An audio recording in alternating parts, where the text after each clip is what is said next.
il y a des drames dont on ne se relève jamais vraiment. On vit avec. C'est en mars 2008 que le comédien Christian Rothe, père et mère, a vécu le cauchemar de tout parent, la perte brutale d'un enfant. Piste Noire, c'est la nouvelle série événement de France 2. Une intrigue policière qui se joue dans les coulisses d'une station de ski des Alpes. Ce soir, les téléspectateurs découvriront la suite de cette fiction où se mêlent suspense et tension, entre une Constance Labbé dans le rôle d'une jeune gendarme, et un Thibaut de Montalembert bien mystérieux. Un rôle de composition pour celui qui crevait déjà l'écran dans la série 10%.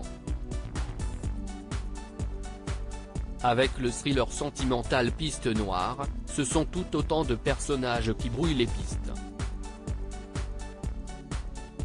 Parmi eux, Denis Montfort, campé par Christian Rothe. Le comédien est un habitué des séries à succès. Pendant 17 ans, il a ainsi campé le rôle de l'inspecteur René Auquelin dans la série Navarro. Il était aussi devenu un maire incontournable dans Père et Mère, avant que la série de TF1 ne s'arrête brutalement. Depuis quelques années, Christian Rothe enchaîne les rôles dans des séries télévisées, comme Nina, France 2, Kane, France 2, ou encore Les Pénacs, France 3.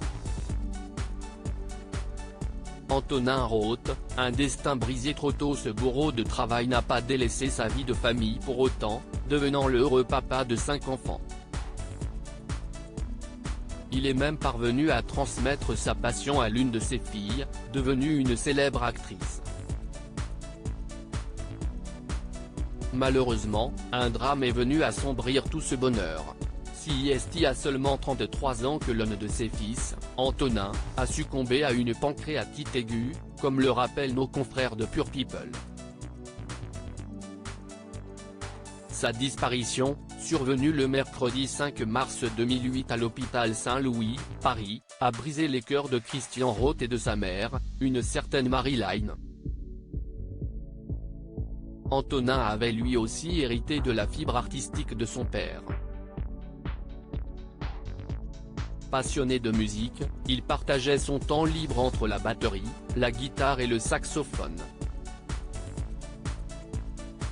Ce dessinateur en mosaïque avait étudié à l'école d'architecture de Paris et était promis à un brillant avenir. Un destin brisé bien trop vite.